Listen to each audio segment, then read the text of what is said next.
For the last time, I have no idea who could have done this. Are you sure? Was there anyone close to Kirsten?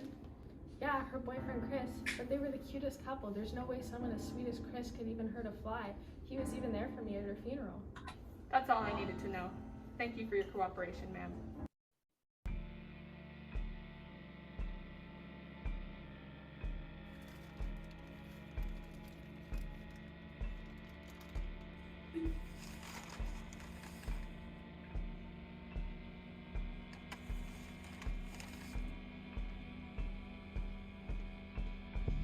What are you doing?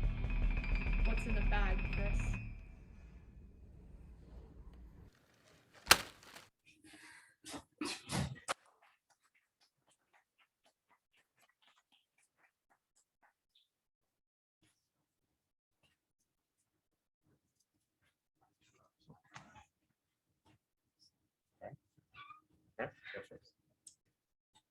So our log line was, we're team 5, and our log line was the detective trying to solve the peanut killer case. My name is Kenny, and I was the screenwriter. My job was to show evidence of the visual story structure tone, and I did this by using contrasted light to convey a more dramatic and like detective-esque tone. And here are the two, oh shoot, my bad. And I showed this by using these two scenes, which take advantage of the lighting we used and had a more like deep contrast. I'm Jack. I was the director, and I feel like I should specify the class knows this, but this was actually the sequel to our previous film. And in this production, I was responsible for movement. This is the advanced storyboard that we used. This is for the second shot in the film, and you can see on the right there the blocking that I used to indicate the movement of the camera and the slight shift that our detective makes while they're poring over the evidence here. And this is how it turned out in the final film.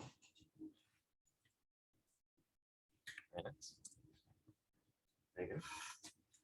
Hi, I was one of the cinematographers. I'm Merja, and my goal was to show evidence of the visual story structure of space. And I did this in this shot by using kind of a wide angle and having Josie in the background and Windsor in the foreground to create a more intense feel in the scene. I'm the other cinematographer. I was Jerrin. I also use space. In this scene, it starts out with the detective all the way back, and after Kristen's mother moves, she walks towards the camera to close the distance between the two. I'm Josie. I was the sound designer. I had to show the visual story structure of rhythm. So with advanced storyboarding, I wrote it out so that there'd be a lot of objects in the background and have two characters, which increases the tempo and intensity of the scene. And this is the scene where the detective confronts Chris, and then I created a visual beat with moving and stopping, and then stopping and moving again. And just in the previous scene, I wanted to have a lined background instead of just a blank wall, and that also increases the intensity. So I was one of the editors. My name was Windsor. And my job was to show evidence of visual story structure and the element of color. And I did this by using a cooler tone for almost the entirety of the film to show just the darker kind of tone of the whole film. That's it. Nice job, everyone. Michelle. Yeah, thank you. Scott probably has the one voice that projects through the whole classroom and through Zoom. Thank you all for looking at your audience when you spoke. I appreciate you taking that advice, and I think it helps you connect with your audience to explain what it is you did. You shouldn't have to look at something to know what you did, but I do know you're advancing screen. So I like how you all used your storyboard. Thank you for showing that you took the prep work during pre-production. to get it into production, and all of you knew why you chose what you did. And you not only showed your storyboard, but most of you also showed slides like this one, where it's like a piece of what you made, and you had arrows and you knew why you did it and why you chose that. James can tell you some more detail about what he would prefer to see, or maybe give you some feedback on that, because again, I can't do that, but I love that you're using your resources. You seemed very prepared and you spoke to your audience, so good job. And I really liked that when the film started, the music in it.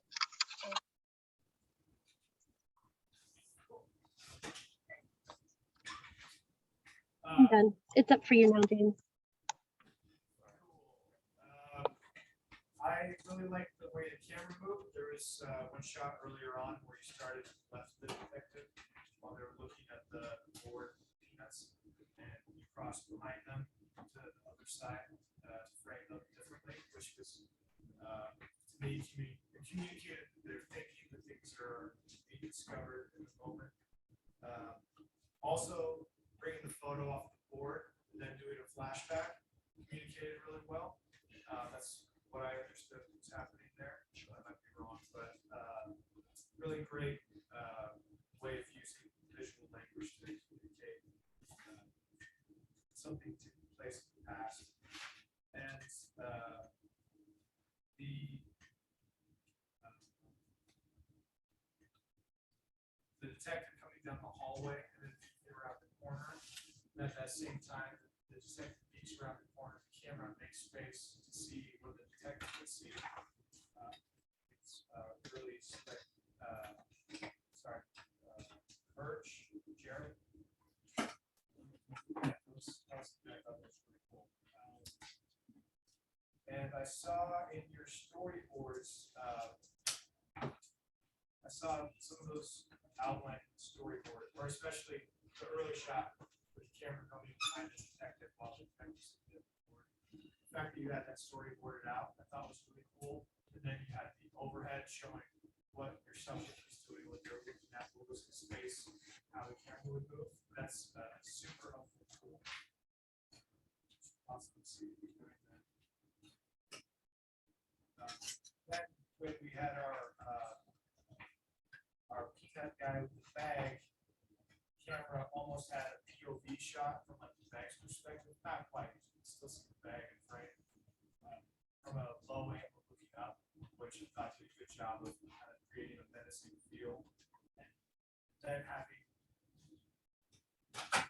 each subject very close in frame, very large in frame, the detective coming over his shoulder in deep space, from deep space. I just thought that was really nice. And then when the music builds at the end, creates suspense. So many cool things. Each of you did a great job contributing to a pretty cool episode 2.